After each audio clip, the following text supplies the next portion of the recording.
Good afternoon, everybody. It's the weekly economic update for Monday, January 31st, 2022. I hope everybody's having a great day out there in the interwebs. Beautiful weekend here in Colorado. Had lots of sun, no snow, which was nice. I did get to get the driveway cleared off, but it still is building up a nice little glacier on the front in the front yard of my house because it doesn't get any sun because facing out front is north and out back is south. And just the way the topography is here, the way the house is built into the hillside, I'm going to have snow there probably till the end of May. So, my dogs love it. They get to roll around in it and, make a mess. But, for those of us who have to tread through it and drive in it, it's not a whole lot of fun. So, but if it's your first time watching, be sure to hit the subscribe button, share with friends and family. I would greatly appreciate it. Let's go ahead and jump into the weekly economic update for this week. All right, week on Wall Street. An exceptionally volatile week marked by wide intraday price swings, whipsawed investors with stocks ending higher following a surge of the upside on the final trading day of the week. Dow Jones Industrial Average rose 1.34%. The S&P 500 gained 0.77%. NASDAQ ended flat at 0.01 for the week. And international declined 3.54%. Market volatility, rising bond yields, Federal Reserve uncertainty, and escalating tensions on the Ukrainian-Russian border unsettled markets all week. Sorry, I just finished working out a little while ago. I'm still out of breath. The week opened with two successive days of deep early losses that were erased by furious late afternoon rebounds. The following two trading sessions that started with strong gains that evaporated with late session selling. So it was kind of the reverse. Monday and Tuesday, the market were way down, and then they came roaring back. And then Thursday and Friday were kind of the reverse. All right. The most dramatic session was Monday, in which stocks ended slightly higher after hitting intraday lows that saw the NASDAQ fall 4.9%. The Dow shed 1,115 points. And the S&P 500 moved into correction territory. Technology was the epicenter of the volatility all week as rate fears weighed on the sector. Stocks rebounded strongly on Friday, managing to conclude the week on a upbeat note. Fed readies markets for rate hikes. Last week's meeting for the FOMC left rates unchanged, though officials signaled short-term rates would likely be raised at its next meeting in March. As expected, the Fed also approved one last round of bond purchases, bringing quantitative easing to an end by March. Left a bit more nebulous were details on the pace and timing of reducing the Fed's balance sheet, a lingering worry of some investors, but Fed Chair Powell indicated that shrinking the Fed's asset holdings may occur at a faster rate than in past periods of balance sheet reductions, such as in 2014 and 2017. All right. So, I'd love to be optimistic, but with where things are headed right now, that's a tough thing to really keep that optimism high. So hold on one second.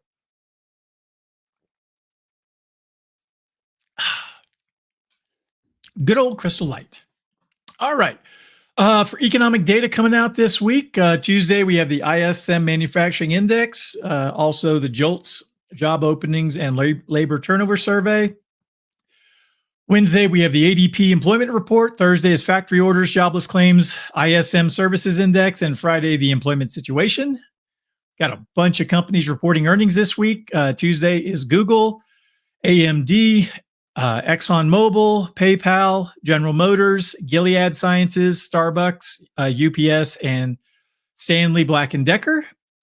Wednesday, we have Meta, which used to be Facebook, AbbVie, Qualcomm, Thermo Fisher Scientific, Spotify, T-Mobile, DR Horton, and Thursday we have Amazon, Ford, Snap, Eli Lilly and Company, Fortinet, Skyworks Solutions, Honeywell, and Prudential Financial, followed on Friday by Air Products and Chemicals and Bristol Myers Squibb. All right, got one white paper going out in my newsletter this week. For those of you who are on my newsletter list, it's titled Retirement Preparation Mistakes. All righty, so let's see what we got here. Much is out there about the classic financial mistakes that plague startups, family businesses, corporations, and charities. Aside from these blunders, some classic Financial missteps plague retirees. Calling them mistakes is maybe a bit harsh, as not all of them represent errors in judgment, yet when they result from ignorance or fate, we need to be aware of them as we prepare for and enter retirement. Timing Social Security. As Social Security benefits rise about 8% for every year you delay receiving them, waiting a few years to apply for benefits can position you for higher retirement income. Filing for your monthly benefits before you reach a full retirement age can mean comparatively smaller payments. Managing medical bills. Medicare will not pay for everything unless there's a change in how the program works. You may have to find a number of out-of-pocket costs, including dental and vision. Underestimating longevity. Actuaries at the Social Security Administration project that around a third of today's 65-year-olds will live to age 90, with about 1 in 7 living 95 years or longer. The prospect of a 20 to 30-year retirement is not unreasonable, yet there is still a lingering cultural assumption that our retirements might duplicate the relatively brief ones of our parents. Withdrawing strategies. You may have heard the 4% rule as a guide to starting that you should take out only about 4% of your retirement savings annually. Some retirees try to abide by it. So why do others try to withdraw 7 or 8% a year? In the first phase of retirement, people tend to live it up. More free time naturally promotes new ventures and adventures and an inclination to live a bit more lavishly. Talking about taxes. It can be a good idea to have both a taxable and tax-advantaged account to retirement, assuming that your retirement will be long. You may want to assign this or that investment to its preferred domain. What does that mean? It means that means the taxable or tax-advantaged account may be appropriate for those who pursue a better after-tax return for the whole portfolio. Retiring with debts. Some find it harder to preserve or accumulate wealth when you are handling portions of it to creditors. Putting college costs before retirement costs. There is no financial aid program for retirement. There are no retirement loans. Your children have their whole lives ahead of them. Make them pay for their own damn college. Or don't go. I mean, it's such a huge waste. I mean, what the academy is churning out such garbage students. My recommendation is go out, if you're 18, 19, 20 years old, go out and, work a real job for a while. Maybe you gather some experience and start your own business and, bypass that entire 4 to 6 year process and save yourself, probably 6 figures. Retiring with no investment strategy. Expect that retirement will have a few surprises. The absence of a strategy can leave people without guidance when those surprises happen. There are some classic retirement mistakes. Why not attempt to avoid them? Take a little time and review and refine your retirement strategy in the company of a financial professional you know and trust. You know what? I might know someone if you need some financial guidance. There's someone, this guy, he can help you out. So just feel free to, go to my website, dsafinancialgroup.com, book a meeting. I will be more than happy to make time for you. All right. So let's see how the indexes did today. The Dow Jones was up 1.17%, closed at 35,131. S&P 500 was up 1.89%, closed at 4515. NASDAQ was up 3.41%, excellent. And it closed at 14,239. Small caps are up almost 3%. The VIX was down 10.23%, closed at 2483. So for those who were paying attention, when the VIX is below 20, it's kind of like your green light. Traffic is good. You shouldn't have a lot of worries about the equity markets. If it's between 20 and 30, I kind of look at that as the yellow light. Be cautious. Anything over 30, you may want to slam on the brakes or evaluate whether or not you want to run that light. So, you're playing with fire if you choose to go through it. All right. Across Europe, lots of green. The only red I see is a 0.02 down for the FTSE 100. And across Asia, they were mostly down from the way it looks. The Hang Seng appears to be the only major Asian market that was up for the day. All right. So I got three articles I want to breeze through real quick. I'm making good time. I'm under 10 minutes so far. Oil futures up over 17% for the month. This is written by Myra Safong. This comes from MarketWatch. Oil futures climbed Monday with U.S. prices up over 17% for the month, the largest such rise since February of 2021. According to Dow Jones market data, traders remain focused on the potential threat to oil supplies from Russia, which on Monday said the United States was provoking an escalation of the situation with Ukraine by falsely charging Moscow with preparation to invade Ukraine, according to a report from the Washington Post.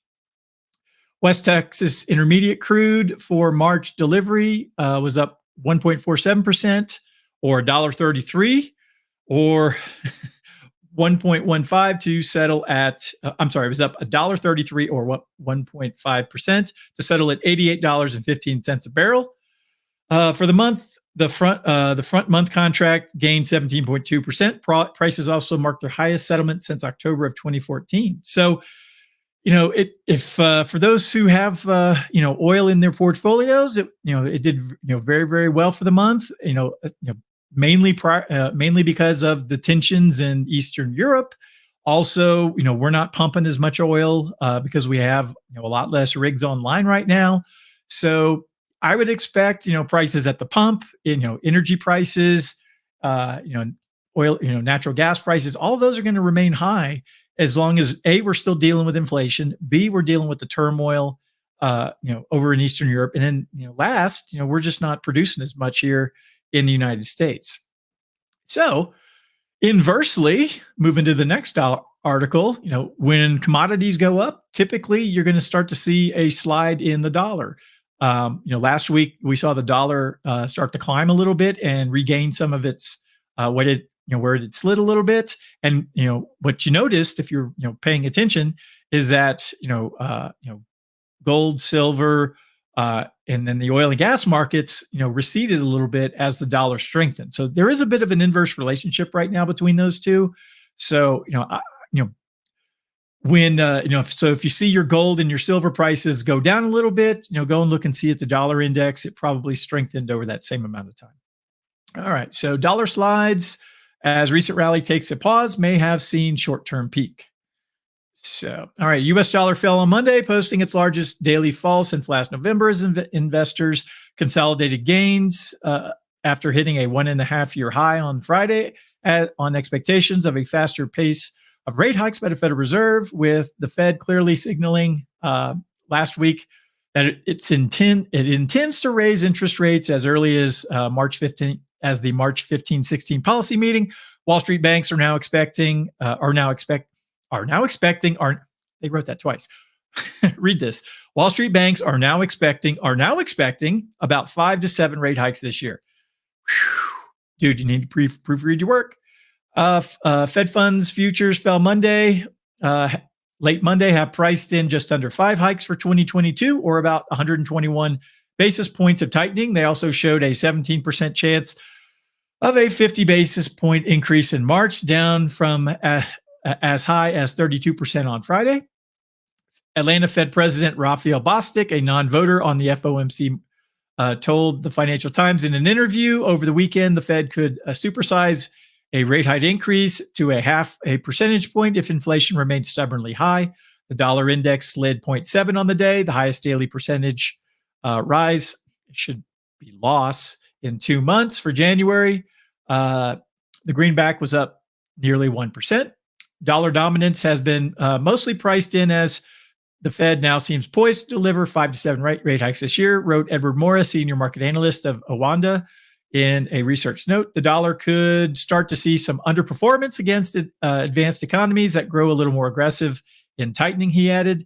Investors also look to Friday's U.S. non-farm payroll as an indicator of how aggressive the Fed can be with its tightening path. U.S. payrolls are forecast to show a gain of 150,000 jobs for January, down from 199 in December, with unemployment rate holding steady at 3.9%. The buck appears to have peaked for now, as Friday's job report is forecast to show another month of tepid hiring, said Joe Manimbo, senior market analyst at Western Union Business Solutions in Washington. A quicker pace of rate hikes is also seen as a dampening future growth expectations, a scenario played out in bond markets where spreads between the 2 and 10-year Treasury yields fell below 59 basis points for the first time since early November, a phenomenon known as a bear flattening. In other currencies. So, like I said, the dollar has strengthened basically over the last year and a half. To me, that's a bit of a surprise. With all of the inflation, I would have expected that we would have seen a weakening dollar, but since the dollar is basically a ratio of the other currencies that it's rated against, the British pound, the euro, the Bank of China. There's Bank of Japan. So basically, like your big six major currencies around the world, it's the relationship in value from one to the other.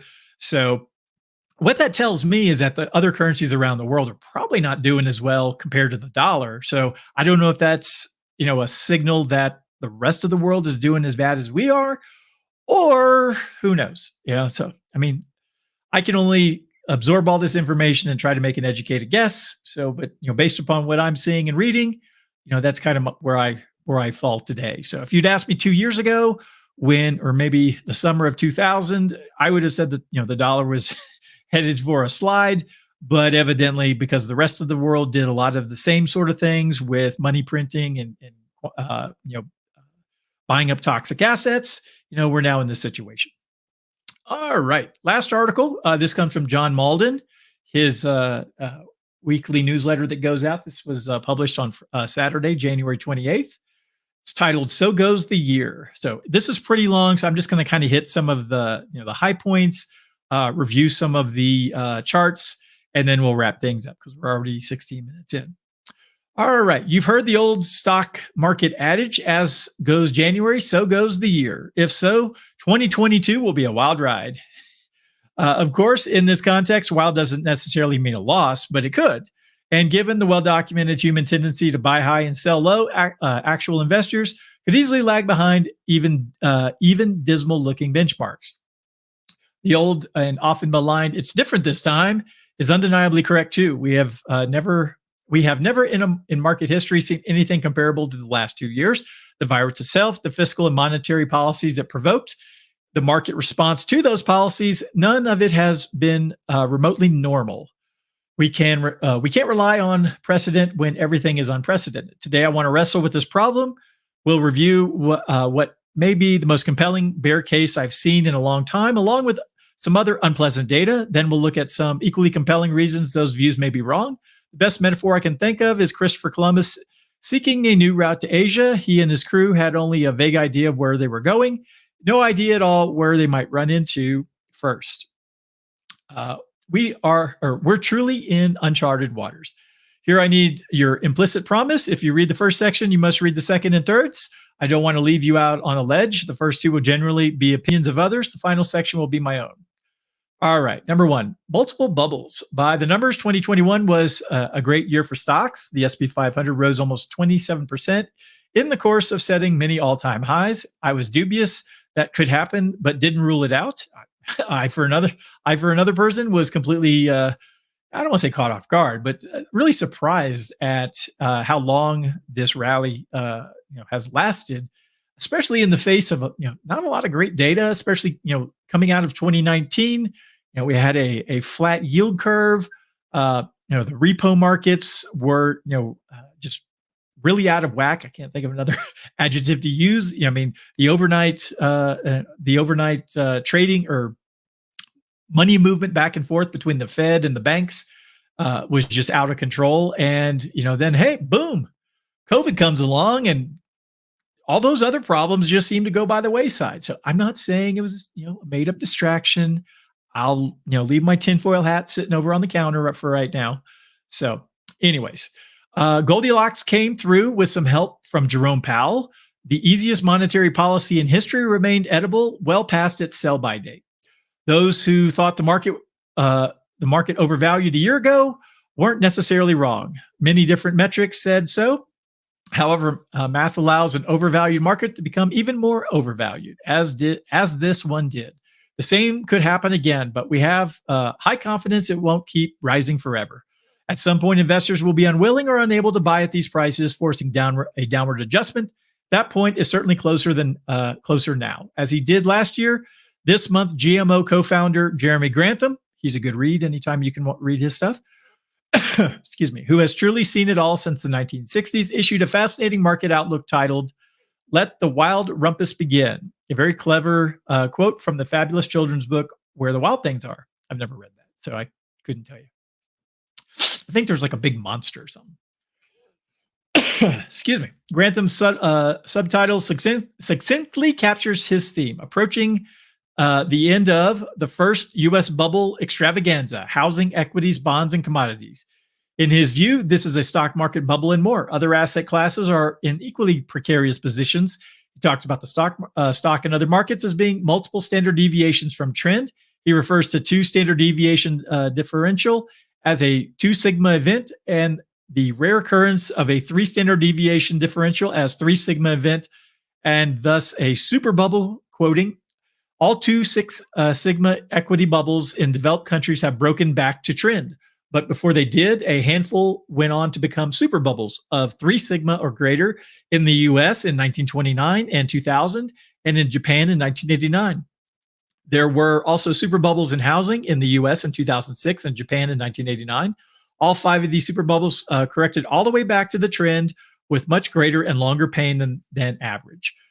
Today, Grantham says we are in a 4th super bubble of the last 100 years. In his view, the 2008 crisis was mainly a housing bubble. Stocks were just normally overvalued and had a normal bear market. What he sees now is quite different, and it's not just stocks. The closest historical comparison is Japan in the late 80s, when stocks and real estate both climbed to nosebleed levels at the same time. Rather than summarize, I'm going to quote a key section from Grantham's piece. It's so clear and compelling, I think you should get it straight from the source. The dangers of multiple asset bubbles at the same time. The Japanese case in particular made one thing pretty clear.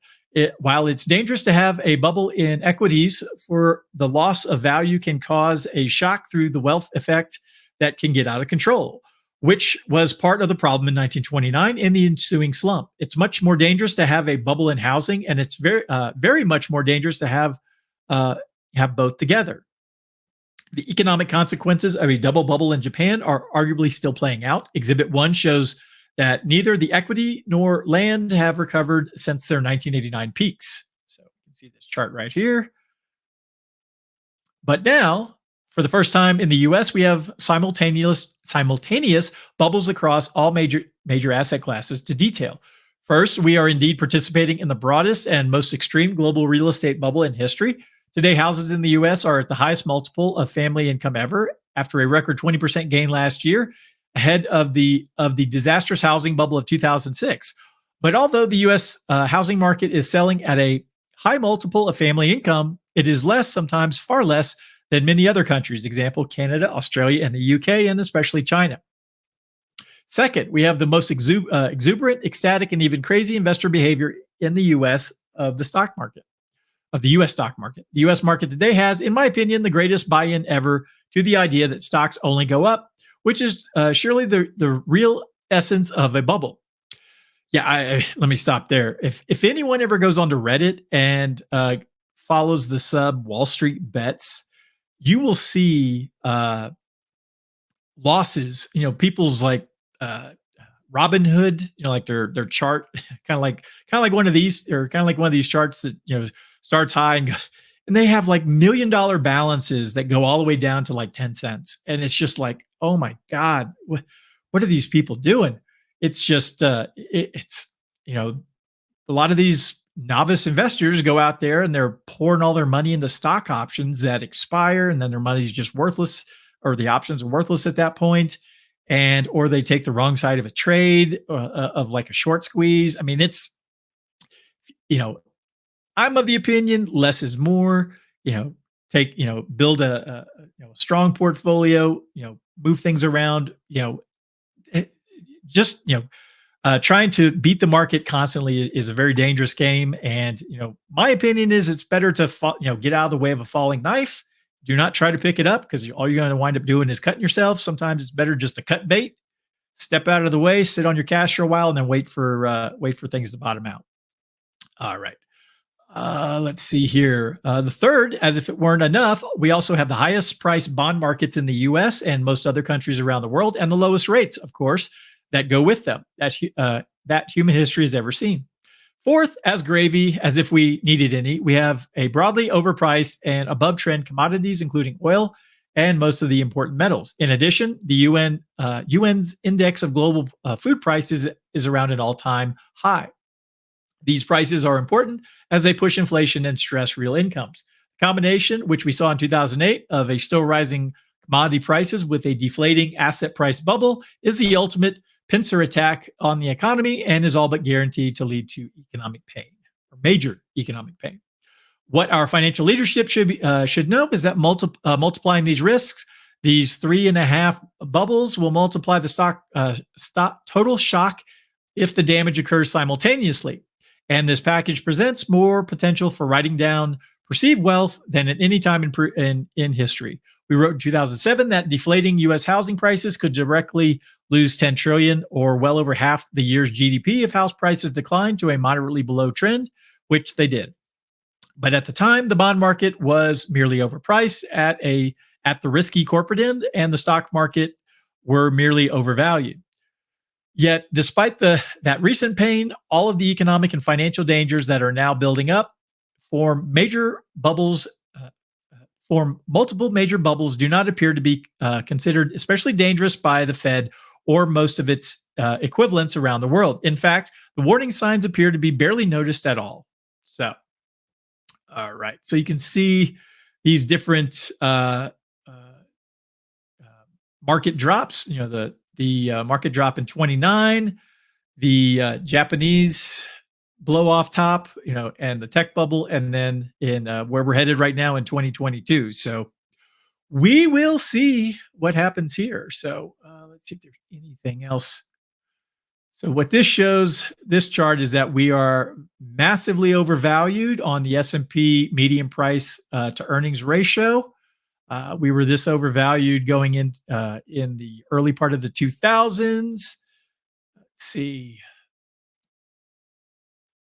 if there's anything else there. So it's a pretty long article. You know, here's another chart. You know, everything extremely valued. So we'll go ahead and stop there. You're welcome to read through that on your own leisure. I've already gone almost 30 minutes, so we'll go ahead and stop. So, like I said, you know, there's a lot of bad news out there on the horizon. You know, trying to navigate the waters when there's icebergs everywhere. You know, it can be a very stressful time. You know, especially if you're trying to do this on your own. So, anyways. That's everything I had for today. I'll be back tomorrow with the Liberty Call for Tuesday. So if anybody needs anything from me, don't hesitate to reach out, shoot me an email, drop me a phone call, and you know, or if you have a subject that you want me to cover, feel free to send that to me too. So hope everyone has a fantastic evening, and like I said, I'll be back tomorrow. Have a good one. Bye-bye.